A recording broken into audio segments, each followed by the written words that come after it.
נכון, יש משהו קסום בפריחת הדובדבן היפני. אני, סווטה מסווטת רוסופ, כבר מזמן רציתי להכין סבון בנושא. סוף סוף גיבשתי את הרעיון, והיום נכין ביחד את הסבון בנושא. קודם כל אני רוצה לעשות את הסבון הזה upside down, זאת אומרת החלק התחתון של הסבון יהיה למעשה החלק העליון שלו. עכשיו אני לוקחת משטח סיליקון עם טקסטורה ואני רוצה לצבוע אותו במיקות, כן? בשלושה צבעים שלפי דעתי הם משתלבים יפה מאוד עם הקונספט של פריחת הדובדבן היפני.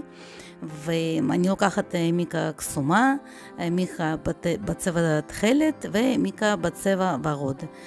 כמובן שבתא המידה אתם תמצאו לינקים לחומרים שאני משתמשת בהם, כולל משטח סיליקון למשל. הנה עכשיו אני עשיתי מין פסים כאלה באלכסון של כסף. עכשיו אני עוברת עם הצבע שנקרא נעלי בלט של מד מייקס, אני טוב טוב כזה צובעת את המשטח, כי הסבון ידבק שם ויקבל את הגוונים האלה. עכשיו הטקסטורה של המשטח עצמו מזכירה גלים או רוח, משהו כזה, ולפי דעתי זה גם כן מתאים בול לקונספט של הסבון. עכשיו התכלת שאני משתמשת בו זה צבע שאני אשתמש בו אחר כך בסבון.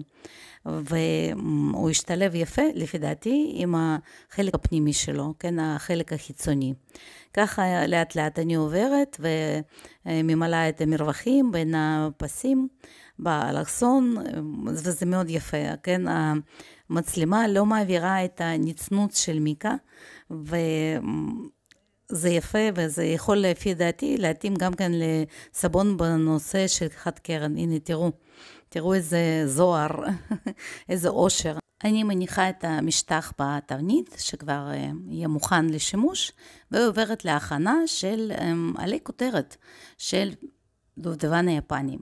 אוקיי, יש לי בצק סבון בכל מיני גוונים וצבעים שהכנתי אותו מראש, ואני בוחרת להשתמש בצבע ורוד ובצבע לבן, כי אלה הצבעים זה צבעים כן של דובדבן היפני. אני אשתמש היום בתמצית ריח Japanese Cherry Blossom של Maple Street Candle Company, שזה ריח מאלף, חברים, כאילו פשוט ממליצה עליו בחום, ואני כבר מרטיבה טיפה את כף היד, כשאני עובדת עם בצק הסבון, ככה הוא מקבל טיפה מהריח גם כן, וגם נהיה טיפה רך יותר, טיפה גמיש יותר.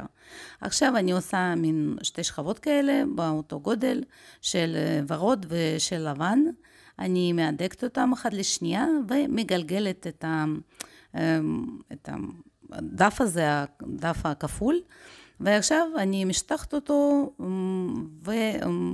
ועושה פשוט מין נקניקון כזה ארוך יותר. אני בודקת כן עם הסרגל את האורך, אני רוצה שזה יהיה באורך של תבנית, כי אני אניח את השתלים האלה בפנים אחר כך, ואני רוצה שלכל חתיכה יהיה כמה עלי כותרת,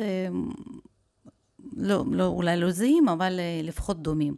אז הנה עכשיו אני הכנתי 3 באותו קוטר, ואני גם, מה שאני עושה עכשיו, אני לוקחת צד אחד, כן, של העלה שהולך להיות, ואני צובטת את הצד הזה, עושה אותו דק יותר, ואז הנקניקון הזה הוא מקבל צורה של טיפה בחיתוך, כן, ככה לפי דעתי, עלי כותרת אמורים להיראות.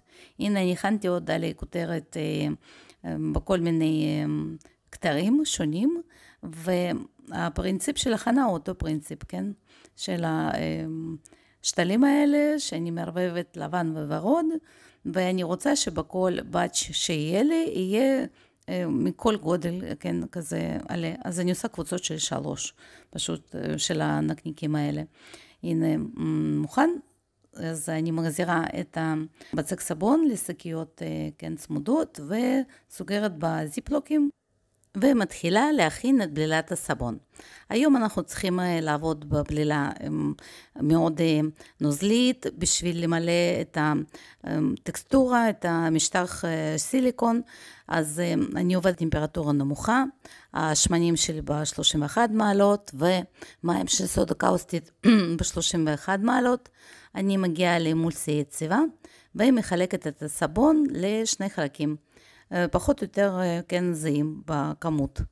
אחד אני מלבינה עם טיטניום דיוקסיד, ולשני אני מוסיפה את המיקה של, אני אכתוב לכם אחר כך של איזה חברה, בתא המידה, וזה מיקה שהשתמשתי כן לקישוט של המשטח סיליקון, שזה אפור כזה, לא אפור כן תחלת, אפור כזה מאוד יפה, לפי דעתי הוא מאוד משתלב יפה עם הקונספט של פריחת דובדבן היפני, ואני מערבבת את הטיטניום דיוקסיד עם הבלנדר, לא הרבה, כן, כי אני צריכה לעבוד בטרייס דק, וגם את הצבע השני.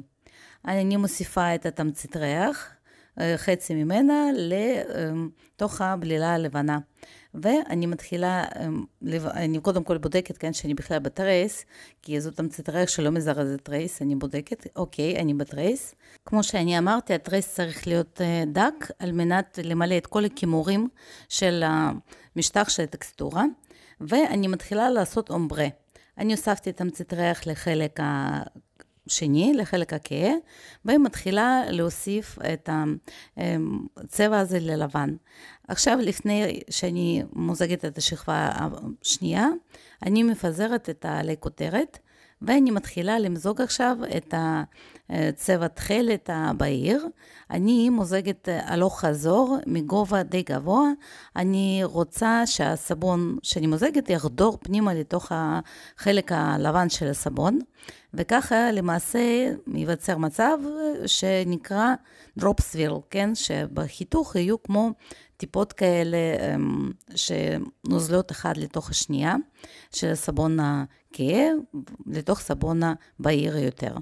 הנה עכשיו אני מפזרת עוד עלי כותרת, אני אפילו הכנתי מין כאלה, סתם פסים כאלה, נקניקים דקים כאלה כמו חוטים, ואני מוסיפה פה גם בשלב הזה את שלושת עלי כותרת הבאים, כי אתם זוכרים, יהיה לי פה 3 באצ'ים. עכשיו אני מקעה את השכבה הבאה, עם תוספת של סבון כהה יותר, התכלת יותר כהה, ואותו דבר, קודם אני ממלאה כזה קצת יותר מקרוב את המרווחים בין עלי הכותרת, ועכשיו ממשיכה לפזר עוד עלי כותרת בין השכבות או בתוך השכבה הכהה יותר. הנה אני מכסה אותם עם החלק הזה של הסבון, ועכשיו אני מוסיפה עוד צבע כהה, ומערבבת אותו כן לרמה אחידה, וממשיכה לעשות מין פסים הלוך חזור. אני לא רוצה ששכבה תהיה אחידה, אני לא רוצה שכבה, אני רוצה שכבה אחת שחודרת לתוך השנייה. ובגלל זה הטרייס צריך להיות דק. אם הוא יהיה עבה, אז תיווצר סתם שכבה. כן, שזה לא רע, אבל הרעיון שלי הוא שכבות טיפות שעוברות אחד לתוך השנייה. אוקיי, אז עכשיו אני ממשיכה עם הצבע הכהה, השכבה, כבר השכבה האחרונה. נשארו לי עוד מספר עלי כותרת הכי גדולים. אני גם שם אותם כל אחד בבאץ' משלה. ועכשיו אני כבר לוקחת את השאריות של הצבע, הכהה ביותר, ומערבבת טוב טוב. ואתם רואים איזה אומברה גרדיאנט, אני יצרתי בצבעים של כחול בין השכבות. רואים כן כאן עכשיו את השוני בצבעים. אני מיישרת את הסבון, וזהו, משאירה אותו ל-24 שעות. אחרי 24 שעות הסבון שלי יתמצק. אני בקלות מוציאה אותו מהתבנית. כן, יש לי פה נייר הקפאה, מקופל, איך לקפל נייר לצורך ריפוד של תבנית של סבון. הנה יש לכם לינק עכשיו בחלק העליון של המסך. אך איזה קובייה מהממת, אני כבר סקרנית לראות מה הולך שם בפנים. תקשיבו לצליל.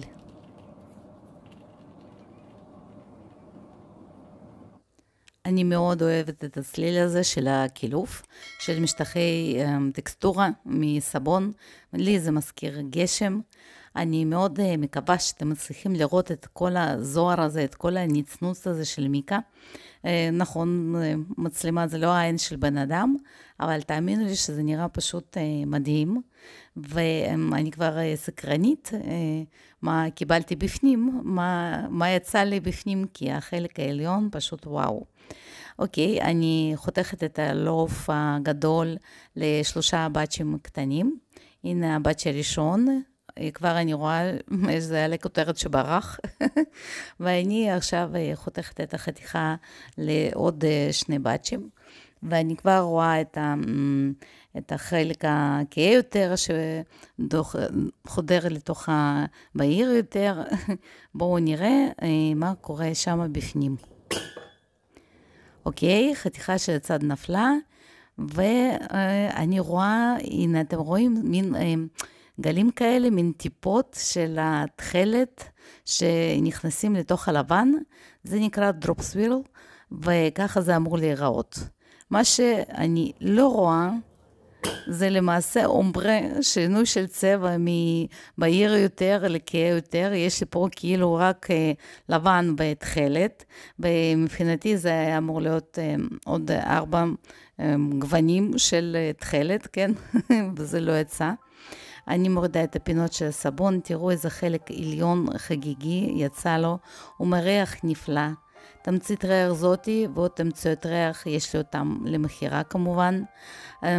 הנה אני מחתימה את הסבון, ההחתמה יוצאת מושלם, הסבון נראה פשוט מדהים, למרות שאין לי אומברה, אבל העיצוב של הרוח יצא וזה דומה מאוד לגלים, ואני חושבת שאפשר לקרוא לסבון הזה גם משהו שקשור לים, הוא נותן וייבים של ים חופשי, גם עם הגלים מלמעלה וגם עם גלים כאלה בתוך הסבון עצמו, הוא נראה פשוט מצוין.